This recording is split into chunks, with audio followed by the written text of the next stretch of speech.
Welcome to this deep dive. The materials we're going to look at today are business structure tables and explanations. Looking at this each, structure. I'm going to dig a little deeper into what it actually means and what the difference is. The goal is to quickly understand the core so that you can choose the structure that suits you. This is a really important topic because depending on the structure, the scope of your legal responsibilities, the way you run your business, the tax issues, even the incorporation process will vary. When analyzing the data, private operators to LAC structures exhibit significant comparisons. So let's start with the basics. As a private business, looking at the data, there is no separate establishment procedure. So it seems simple at first, but the biggest feature is that the business owner takes unlimited responsibility for all debts of the business. This is it, right? Infinite responsibility, that's the key. The operation is simple, but your personal assets and business assets cannot be legally separated. So if there is a problem with your business, your personal assets could also be at risk, right? Yeah, so what could be fine in that early risky business? Yes, if you want to grow, you have to consider this risk. It's a bit burdensome to work alone, so I'm looking for a partner. Now it will be a general partnership. This is also simple because you just need 2 or more people to agree without state government documents. But what about responsibility? Yes, it seems that all partners work together and take unlimited responsibility.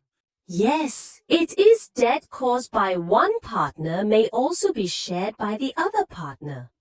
And also highlighted in the data, geographical contributions without separate agreements, regardless of amount.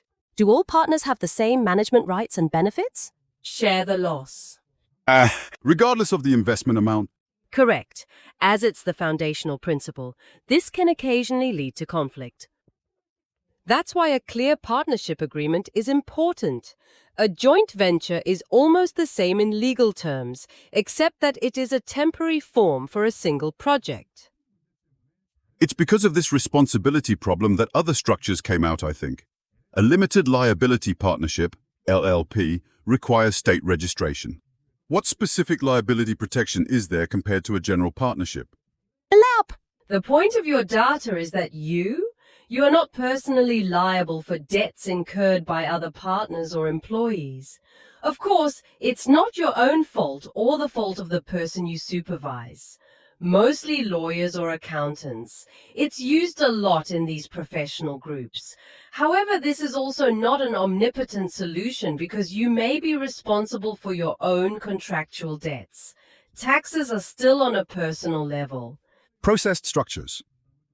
When seeking investment or clarifying liability divisions, consider a limited partnership, LP, which involves an unlimited liability management partner and a limited liability investment partner.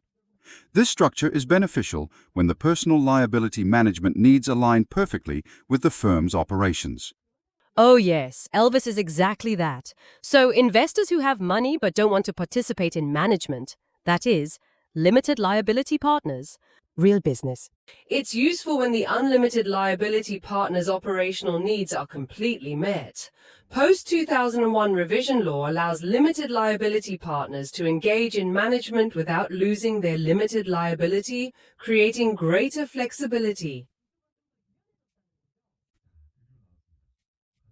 The most talked about limited liability company, LLC, why is it so popular? Looking at the data, it seems that the limited liability advantages of a joint stock company and the tax pass benefits of a partnership are perfectly combined. Exactly. That's the first attraction of LS. All members are called members. While these members do not take personal responsibility for company debt due to their own investment reason, they can also choose to pay corporate tax in which profits are distributed directly to members without corporate tax at the company level. So only personal income tax is paid. Yes, and although the state government's charter requires that Aricosión be issued, there is also the flexibility that the operating contract can be determined internally relatively freely. It's an internal rule that determines management methods and profit distribution, but it doesn't have to be submitted to the state government and doesn't have to be in writing. But if you don't do this properly, you might have problems later. That's it. The operating agreement is like an LLC's internal constitution. As the data shows, if there is no separate agreement, management rights or profit distribution are simply determined according to state law. For example, under the USA, profits are divided equally. This may be different from your intention. Therefore, it is essential to clearly document the contents of the agreement between members to prevent disputes. After all, the message is clear to you. There is no perfect single structure. Your situation. So the nature of the business, the level of risk-taking, the control you want, the tax issues. Considering everything, you have to choose the best structure. After all, it's a trade-off. Yes, that's right, in between. How poetic the establishment is, how protected the liability is, how flexible the administration is, and what the taxes are. It's about finding a balance between the things that are most important to you. The data we have reviewed today provides some basic information for that judgment.